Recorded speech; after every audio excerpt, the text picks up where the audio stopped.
how to crop an image into a shape in Figma. Hello guys and welcome to today's video. Today we're going to talk about this platform called Figma, and I'm going to teach you how you could change the shape of your image. Now first we're going to select a shape that we are going to use as our shape for our image. Over here we have rectangle, ellipse, polygon, and star. We're simply going to select any of this option, but for now I'm going to go with ellipse.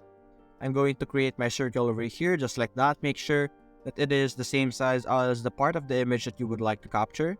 And I'm going to put it on top of the section of the image that I would like to see, just like this. After that, I'm going to click on right click, send to back, and now our ellipse is now behind our image, as you can see on the outline. Now what you're going to do is you're going over here on the layers, you're going to click on the image, click on control, and then click on ellipse over here to be able to select both of them. And then you're going to click on right click, and then over here you're going to click on use as mask, and just like that our image is now on the size of our ellipse over here.